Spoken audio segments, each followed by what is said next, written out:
लोकशाहीचा बुलंद आवाज, रिपब्लिकन वार्ता महाराष्ट्र।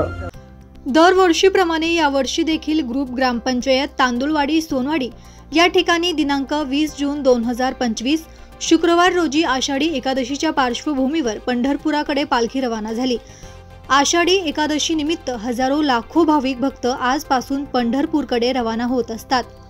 पांडुरंगाच्या दर्शनासाठी ओढ लागलेली असल्या कारणाने पायी पायी चालत आपल्या दिंडीच्या माध्यमातून हजारो लाखो भाविक आणि वारकरी हरिनामाचा गजर करत सावळ्या विठ्ठलाच्या भक्तिरसामध्ये न्हाऊन पंढरपुराच्या दिशेने जात आहेत। अशा प्रकारे ग्रुप ग्रामपंचायत तांदुळवाडी सोनवाडी या गावामधून आषाढी एकादशीच्या शुभ मुहूर्तावर पंढरपुराच्या विठ्ठलाचे दर्शन घेण्यासाठी पायी दिंडीचे आषाढी वारीसाठी प्रस्थान झाले।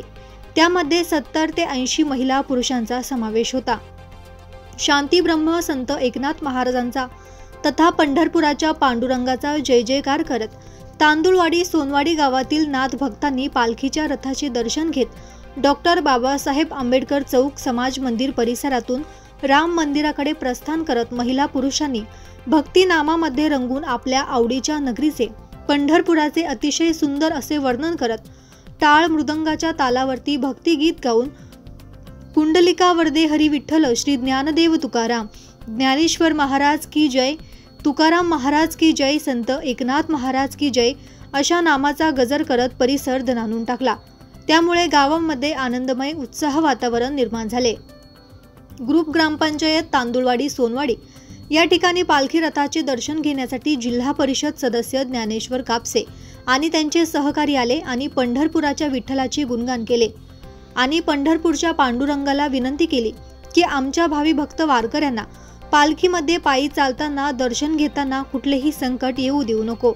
त्यावेळी गावचे सरपंच श्याम पराड, सदस्य बाबासाहेब काळे, गावचे पोलीस पाटील बबन शेषराव आंबेकर, महादेव शिंदे महाराज, माधव पराड, नवनाथ गारुडकर, सोमनाथ काळे, नाना बोरनारे, अरुण काळे, वैजनाथ काळे, कमाल पठाण, वाल्मिक आव्हाड, संजय काळे आणि गावातील सर्व लहान थोर पुरुष आणि महिलांचा समावेश होता।